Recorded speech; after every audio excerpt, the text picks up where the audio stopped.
Hey friends, have you ever been captivated by the stunning visuals in some movies? Chances are your favorite films were shot on film. There's just something special about it. The rich colors, the smooth way highlights blend, and that unmistakable texture of film stock. Even with today's cutting-edge digital cameras, film stock is still highly sought after. It delivers vibrant, dynamic images and demands a well-planned workflow which often results in an amazing experience both on set and on screen. That said, shooting on film isn't cheap, and it takes real expertise to avoid costly mistakes during filming and development. Naturally, many of us wonder, can we turn our sharp but often lifeless digital footage into that high-end film-like look? Alright, time to introduce myself. I'm Davinci, a cinematographer and gaffer based in Switzerland with a big passion for color grading. This YouTube channel is where I'm sharing my journey into filmmaking and content creation. Get ready for a fun year ahead with weekly videos, starting a production company, and sharpening my cinematography skills. If that sounds interesting, stick around. So, something extraordinary happened a few weeks ago.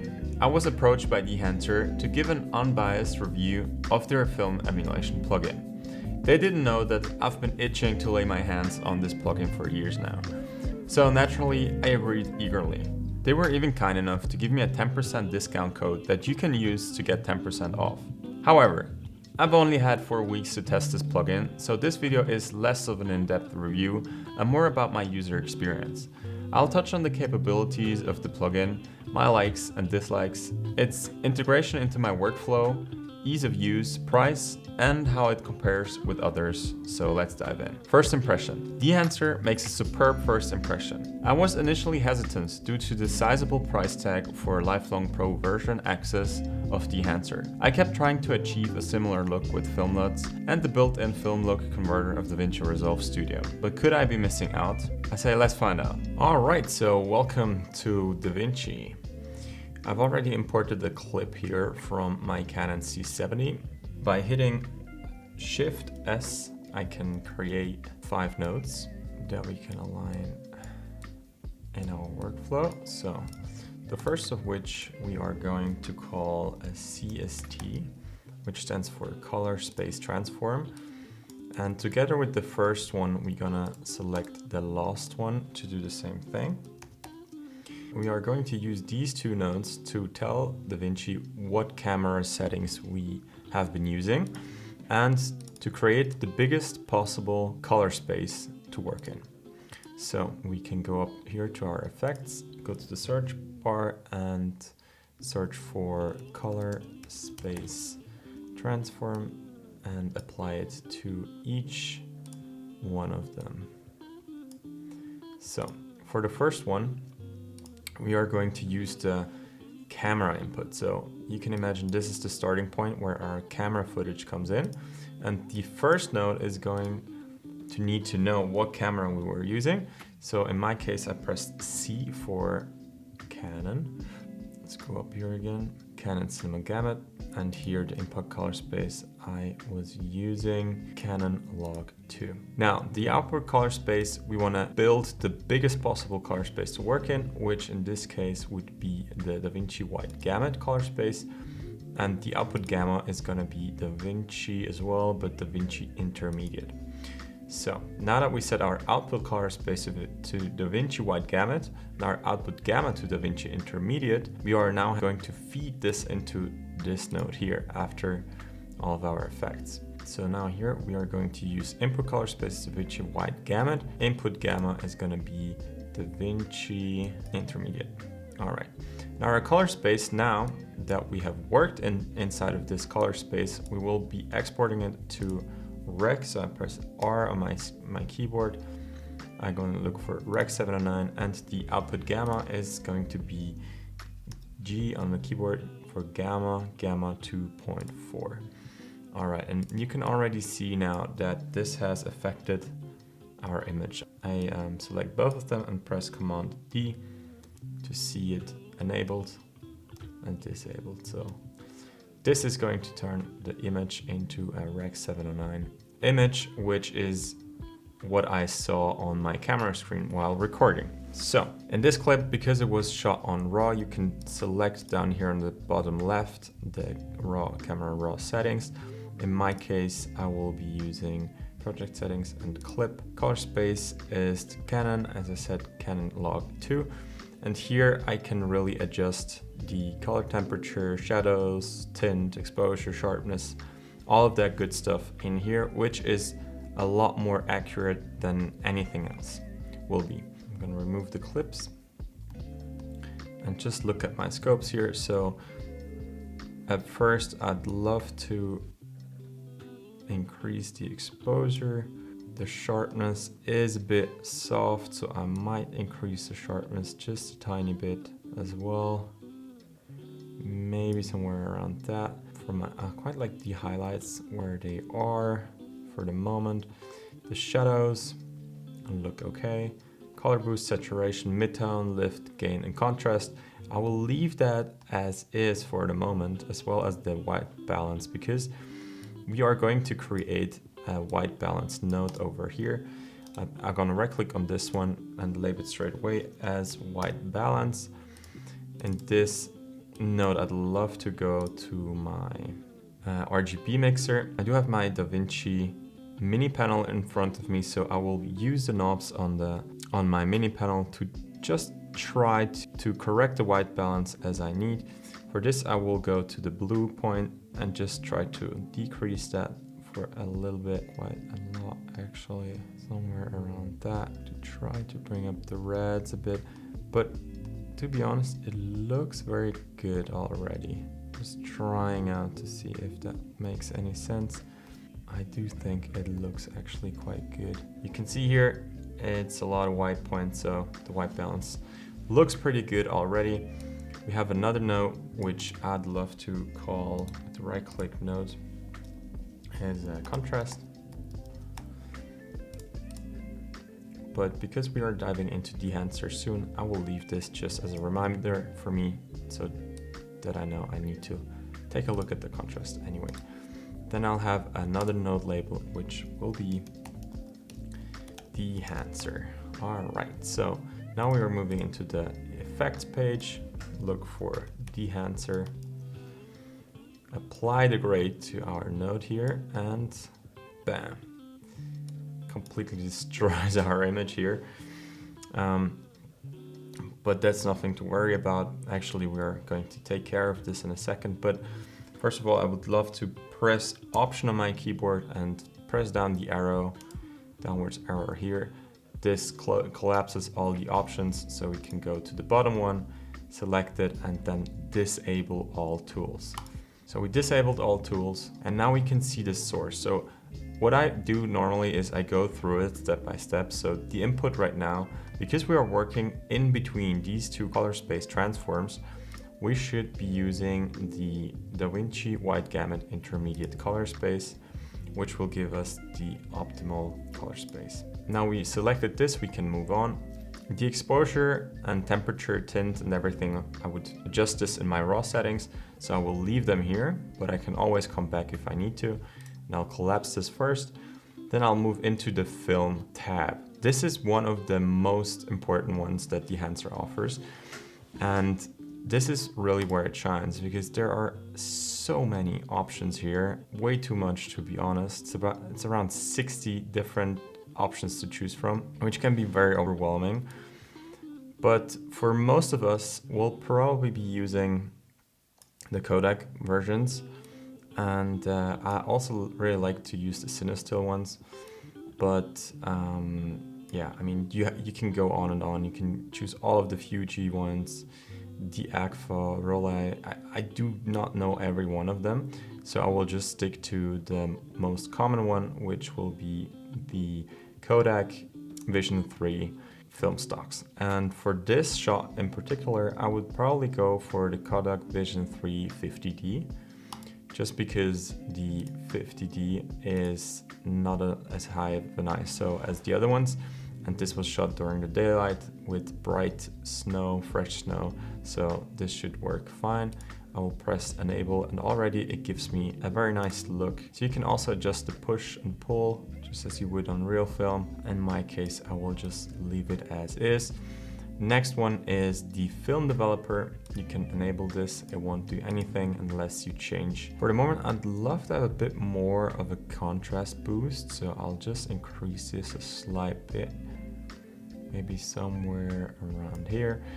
The gamma correction, we can have a look at this. I really like this one as is. The color separation and color boost. Might be boosting the colors just a slight bit. And that looks good. We can check the before and after. Yeah, that gives it a nice pop. So the film compression will bring down the highlights.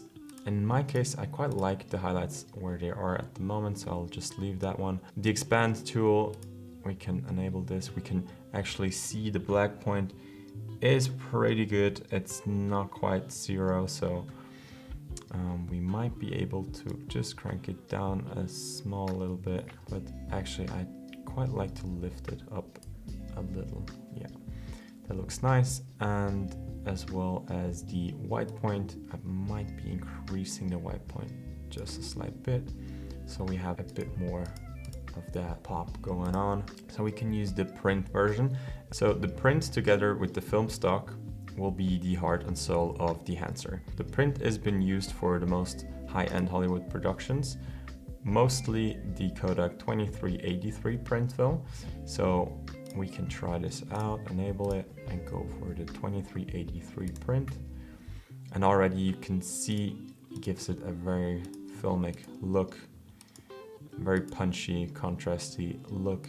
It's some very beautiful blues, kind of like this for the kind of mood I'm going for.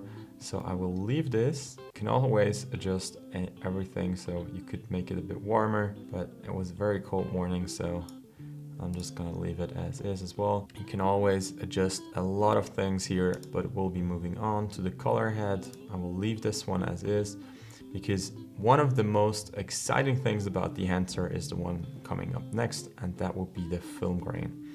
Now, for the film grain, I would really love to show you how the 35mm looks, and already you can tell it's a lot of grain. So what I personally like doing is go up to the 65mm 50 ISO, which is a lot less noticeable. It still adds a beautiful texture to the image before and after. Zoom in. Yeah, that's beautiful. Really like that. So we'll leave that. What I also like to use quite a lot is the halation and the bloom effect.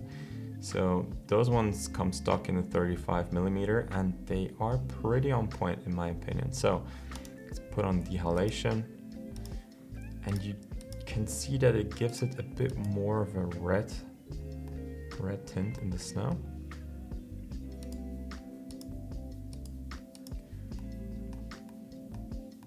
But I really like it. And there aren't too many sharp edges, but here if I push the halation up, or even use a 16mm, push it all the way up, you can see the red line here that comes and goes, and that's what the halation does. It adds a very beautiful effect, and I even like the 16mm one. This one, we'll have to adjust the red tint a bit, but that can be done a bit later on. So let's move on to the bloom effect. And that really offers a very nice dreamy look that I enjoy a lot. And I will leave it as is. Furthermore, we have film damage, which will add, you can see when I move it around, which will add scratches and parts of dust on the film. I don't think we need that right now. Further on is the film breadth. This will add some imperfections. You can see this even more in the 8mm version. So it does give it some color shifts, which can look pretty cool as a stylish choice. And for this shot in particular, I won't be needing it. And as always, you can see here on top of here, you have custom, so you can pretty much all of the effects, you can just dial them in exactly as you want it. And that's a very nice option. But again, even more sliders. So if you're easily overwhelmed as I am, just don't go there. Gate weave is going to be quite similar. You can see what it does here. It will add some motion into the shot, but the shot was handheld, so I don't need that. Then the overscan will enable you to be able to create quite some cool looks, some very cool looks. You can adjust the exposure and the standard, so you don't need to be looking any further for presets. You can just dial it in exactly as you want. That's pretty cool. The wide scan 35 or even like 65 millimeter. Imagine how big this must be in real life. It's pretty cool. We're not gonna use it for now. That was overscan. The vignette, I'm using that one quite a lot, and we can just dial it in a slight bit. Maybe somewhere here. So before, after. Yeah, it's very subtle, but also a nice option. The vignette on Dehancer is pretty cool. Then we also have exposure tools, and we can have a look at it here. There's nothing blown out, and there's actually nothing clipping in the shadows as well, so that looks good to me. Pretty cool. And in case you want to, I'll show you in the full screen. In case you want to be using this one on your screen or monitor, you can simply just generate a lot, which is amazing. And that comes very easy. You can just press normal, export lot. You will have to exit the program because it's gonna open a new tab, and there you can just choose the location, and it's very simple and intuitive. So pretty cool, and well done to Dehancer. All right, so that's about it. I will do some more tweaks and show you what I've done in a moment.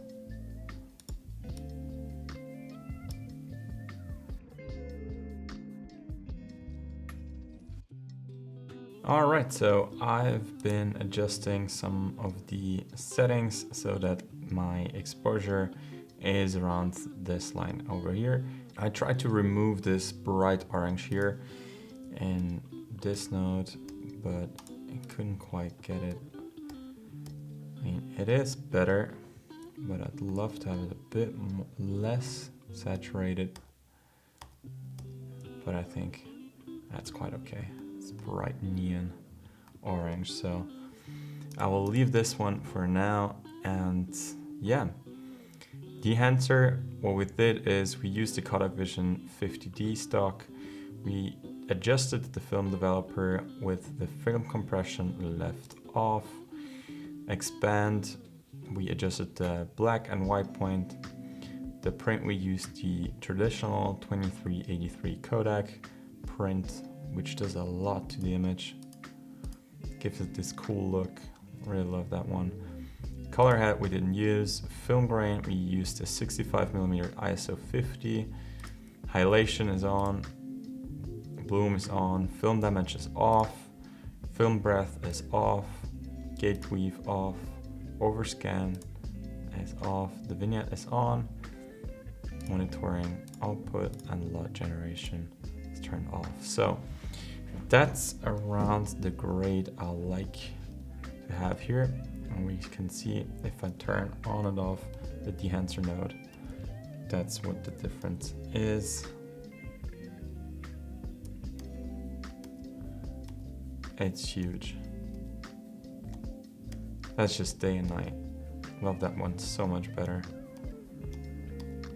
Cool. Pretty psyched with the outcome, and so yeah. So now let's get to the pros. The print stock quality is seriously impressive. I love the halation, the variety of film stocks, and how easy it is to tweak everything. The grain quality is top notch and doesn't feel like just an overlay. The Dehancer team has done an awesome job and provides loads of helpful resources on the film development process. It's been a fun and interesting way to learn more about film stock and film printing. I like that they've integrated false colors and that you can simply generate LUTs. Overall, I'm super excited. For the cons, some actions are turned on by default, which isn't super inspiring. Adjusting this every time feels a bit odd, but creating a preset takes care of it easily. You can disable the tools at the bottom of the plugin with one click, and pressing Option plus the arrow closes everything. So that's pretty cool. It'd be great if Dehancer provided more guidance on setting up node trees and including examples for different workflows. Other than that, it does take a bit of time to fully understand features like Film Developer and film compression and how to use them. But if you're excited about exploring the film world, this is a great opportunity to dive in. Final thoughts. After a month of using Dehancer,